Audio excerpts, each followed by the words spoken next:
Anthony Davis trade rumors are going to be the talk of the town for the Dallas Mavericks, basically until the February trade deadline, when the Mavericks might move on from AD just a year after they acquired him for Luka Doncic from the Los Angeles Lakers. And we're going to talk about all of the possibilities surrounding Anthony Davis here on today's show, exploring all options that the Mavericks have, including keeping him, trading him, and letting him just walk in free agency in a couple of years. And by the way, AD wearing a Jordan Love jersey to the Mavericks game last Sunday is another reason alone why they just need to ship his ass out of here. You cannot be wearing a Green Bay Packers jersey as a member of the Dallas Mavericks. I don't care if you are a diehard Packers fan. Jalen Brunson was an Eagles fan when he was the Mavericks, and he would wear Eagles jerseys too, and he would get shit for that. I know I'm just overreacting here to him wearing a jersey of his favorite team, but still, just another reason to get him out. On today's show, we're going to discuss all of the possibilities surrounding AD.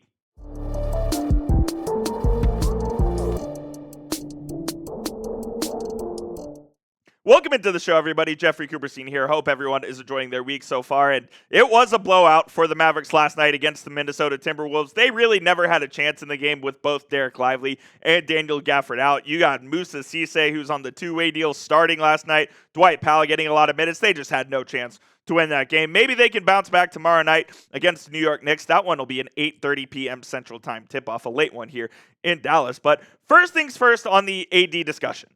Will the Mavs be even able to trade him? Will there be a market for Anthony Davis? A lot of people are saying yes, there absolutely will be a market, but will it be an enticing market that would favor whoever the decision maker is of the Mavericks in getting some sort of a return for AD? Well, a Western Conference executive told ESPN that it really is going to take them Anthony Davis playing a consistent run of games. Here's the exact quote. While you can point to Davis as the top 20 player in LA, it's a $175 million gamble and perhaps more if you trade for him, because the trading team would assume that AD would want an extension. I'd want to see him for a long stretch of games of AD being healthy before there could ever even be a discussion. And that's kind of where I sit as well. And that's why the Mavericks need to get Anthony Davis healthy, and they need him to play a stretch of games to show that he has the ability to still stay healthy. He has only played in 5 of a possible 15 games so far and is going to miss at least 4 more games. It's just ridiculous the amount of games that this guy has missed, and will continue to miss a few more. We know that he's going to miss at least the next 4 games where the Mavs play the Knicks, Pelicans, Grizzlies, and Miami Heat. There is a potential for him to return on Black Friday. You guessed it, in Los Angeles against the Lakers and Luka Doncic. So that could be his possible return next Friday in LA, and that would mean he would have missed, I want to say it would be 14 games at this point in the season. He's already missed 14 games and is going to probably miss at least 25 games this season. The Mavs just need him to essentially put himself in the shop window. Go play hard, and maybe he can find a move to a contender, and the Mavericks can find a move for him. I at this point, sort of think it's a mutually beneficial thing for the Mavericks and AD to part ways at the deadline, if not this offseason. But it starts with him staying healthy. If he can't stay on the court for more than a week or 2 at a time, all of this is a moot point because he just simply won't be traded. Join the family here at Mavericks Today, though, for in-depth free coverage here on the Dallas Mavericks. We're going to be talking AD trade rumors and maybe other trade rumors, draft rumors, covering this team all throughout the 25-26 NBA season.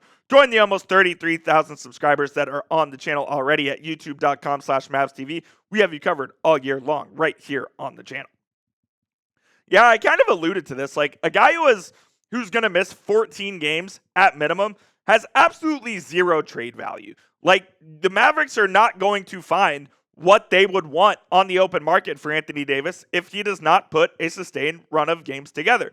In the 5 games he did play to start the year, he's been all right, by his standards. I mean, these are great numbers by anybody else's standards, but if you're talking about AD, we're talking about an all defensive player, a guy who has been an all-NBA player multiple times in his career, a multi-time all-star, a guy who will see his name in the Naismith Memorial Basketball Hall of Fame, averaging 21 points and 10 boards, a block and a steal and a half per night, 52% from the field. These are good numbers. They just need him on the court and to put up those numbers for more than 5 games. And I know it sounds like we're beating a dead horse here, but this is the thing with Anthony Davis. It is he is great when he plays. It's a give and a take there. And look, I don't know if he's going to play a sustained run of games. I do think he's going to make his return probably for that Lakers game next Friday. We'll see if that gives him some extra motivation. By all the reports, it did not end well between Davis and the Lakers. And the Lakers were actually looking to trade him, and Nico Harrison gifted them Luka Doncic as the return. The Mavericks will obviously not find anything near that return, but could they find something substantive? They could if he puts another run of games together. I'll ask you guys, though, because I really don't know where even to gauge it. What is Anthony Davis's trade value right now? Do you think he can fetch 2 first-round picks? Is it less than that? Is it more than that? Let me know down in the comments what you think AD's trade value is right now. This will be today's pinned question as well, by the way, so you'll find it at the top of the comment section. Go on there, give it a reply, let me know what you think his value is. The contract is also a factor in what his trade value could possibly be, making $58 million next season and has a player option of $62.7 million in the 27-28 season that you have to assume Anthony Davis is going to pick up, especially, again, if he doesn't play that much, because this is all guaranteed money heading to AD. And this all comes back to the main problem when it comes to talking about whether to move on or even whether to keep Anthony Davis. You're just not going to get the return you envision. I just simply don't see a team offering max value for Anthony Davis. Are you going to get a young player and picks? Probably not. Could you get a young player and 1 first-round pick? I think I'd be pretty happy with that return. And obviously, it depends on what the young player would be. But, man, I just don't see a scenario where the Mavericks are getting multiple first-round picks and a young building piece in return. Just don't see it happening. Hope I'm wrong. We'll see if Matt Riccardi and Michael Finley, the interim GMs, actually have the power to trade Anthony Davis. But this might be a reason why you would keep AD, because you're not getting the requisite value that you would require on the trade market. Like, would the Mavericks be better suited to keeping Anthony Davis, hoping he stays healthy, getting Kyrie back healthy, and trying to make a push at it next season with an over-the-hill AD, an over-the-hill Kyrie, and an emerging Cooper Flagg among whatever first-round pick you select this season? Like, that could be a route that the Mavericks elect to take. It would keep them in the second apron. They would be in the luxury tax, but it's not the worst idea in the world if they don't find the proper trade value for AD. But once again, we're going to come back to this. Nico Harrison's trade of Luka Doncic for pennies on the dollar bang jobs the Mavericks, because they're going to have to trade AD for an even less return if they do end up going that route. It's an extremely unfortunate situation that the Mavericks are in, but nonetheless, it is the situation that the Mavericks are in. Tim Bontemps had this note as well on potential AD trade talks here, where he said the belief from sources he spoke to is that the Mavericks are moving on from Davis, if not both stars, including Kyrie Irving, would be the optimal strategy. Those moves would help the Mavericks maximize the 2026 first-round pick in a loaded draft class, which we're going to talk about here at the end of today's show, and the only selection that the Mavericks control in the rest of this decade to reposition the franchise around Cooper Flagg.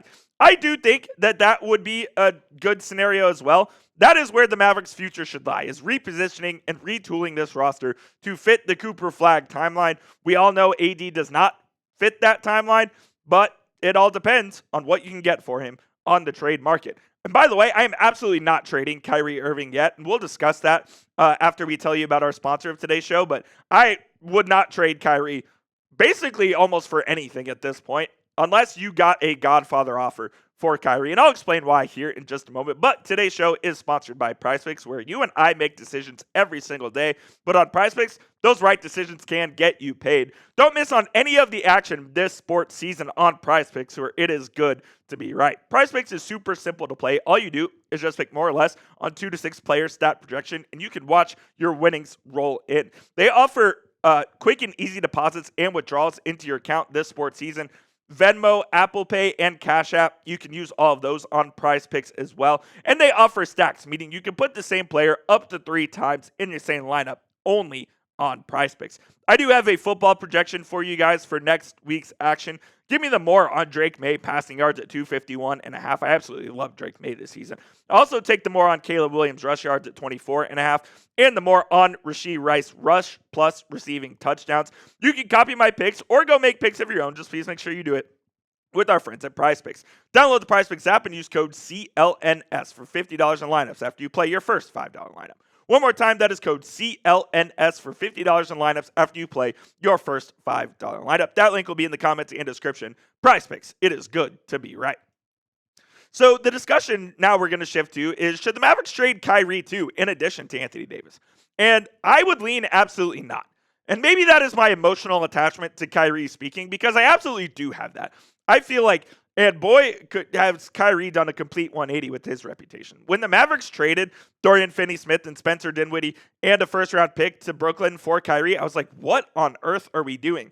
And now I'm sitting here saying I don't want to trade Kyrie at all, because Kyrie has been such a good Samaritan and a good ambassador for the Dallas Mavericks over his tenure here since he was traded from the Brooklyn Nets to the Mavericks in February of 2023, that I just don't really want to get rid of him. Like, the only way that I would trade Kyrie is if he asks out and that's what he wants, and then the Mavericks should absolutely honor that request and send him on his way. But Kyrie has been the voice of reason throughout everything that the Mavericks have gone through over the last almost year now. And that's pretty insane thing to say, that he has been the voice of calming and the voice of saying that he understands the fans' frustrations with the franchise and understands everything that's going on. And he has been such a good leader on and off the court for this Mavericks team that for me, it would take, like I said earlier, a Godfather offer for me to trade Kyrie Irving. And I know that's crazy that we're talking about a 33-year-old who's coming off a torn ACL that you would need a Godfather offer for. But man, I really do believe that would be the case. The Mavericks severely lack playmaking. They severely lack three-point shooting. They severely lack firepower on the offensive end. What does Kyrie bring you? Playmaking, shooting, ball security, firepower on the offensive end. He brings everything that the Mavericks lack at the moment. So him coming back to this team, I think, would be greater than probably shipping him off for a return. If you got a significant return, okay. But if it were me and I was the GM running this squad, I'm keeping Kyrie Irving. So in conclusion here, I do think the best course of action for the Mavericks would be to trade Anthony Davis, keep Kyrie, and go from there. See where you land in the 2026 NBA draft. And boy, are there a lot of good prospects that I like here in the draft. And we'll talk about some of those here in just a moment. But you guys be the GM for me down in the comment section. Should the Mavs trade AD, Kyrie Irving, or both? Type their initials, or if you think they should trade both, type B. Hell, if you think they should trade neither of them, type N down in the comments and let me know why you think they should keep both here on the Mavericks roster. They're in a precarious spot, man. I mean, you could go any which way with this team going forward. To close the show, we're going to look at some draft prospects here. We'll take a look after the college basketball season has been going on for 2 or 3 weeks now. We have Feast Week coming up, so you'll see a lot of these guys in action on your television screen over the next week and a half or so. The Mavericks are going to be picking at the top. I think that much is clear. So here are 5 prospects to watch just to keep an eye on here, and we'll give you a couple bonus ones as well. Cam Boozer, the forward out of Duke. I saw him play that game against Texas, and I really liked what I saw from Cam Boozer. He's more of a big man, kind of like his dad. He's a 4 who can really play make and can do it all. He's a very aggressive player on the offensive end as well, is able to get to his spots, able to get to the free throw line. Really like him.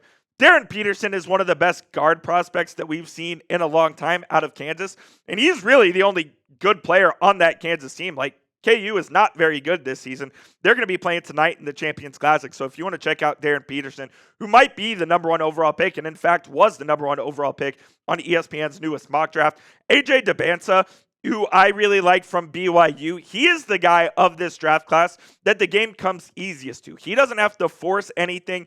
The game is just super natural to him. He's able to make plays. He's able to get to the rim. He's able to create his own shot. He can do a little bit of everything at a very high level. He's kind of like Cooper Flagg in that aspect where the game just comes easier to him than most. Really like DeBansa. Mikal Brown Jr. of Louisville, more of a combo guard who is someone that can be a very high-level scorer in the NBA. And Tunde Yusufu, the forward from Baylor, who is also going to be more of your wing type, more of a 3 or 4, not a 4 of a 5. Really like him as well. So keep an eye on those 5 guys. Also, keep an eye on this guy, Nicholas Avdelas from Virginia Tech. He plays a lot like number 77 from the Los Angeles Lakers, formerly of the Dallas Mavericks. Go watch this guy from VT, and I'm telling you, you will see Luka Doncic in him. Obviously, not as high of a level as Luka, but he plays a lot like him. He has the step back. He does have some of that playmaking ability. I'm telling you, this guy looks a lot like Luka Doncic. I'm not saying he's going to be a lottery pick, but he might go in the first round. And one more name to keep an eye on would be Koa Pete out of Arizona. He is also a really, really good player. He's a forward. His brother in the NFL, Andrew Pete, former offensive guard of the New Orleans Saints, among other teams. So he has the athletic genes in his family, but really like Koa Pete out of Arizona as well. So keep an eye on those prospects, and the Mavericks will certainly be picking one of them, if not another guy, at the very top of the NBA draft next June. So keep an eye on that. Keep an eye on Anthony Davis. And of course, if anything happens surrounding the Dallas Mavericks, surrounding AD, surrounding the team, we will have you updated right here on the channel at youtube.com/MavsTV. We'll see you guys soon. And as always, let's go Mavs.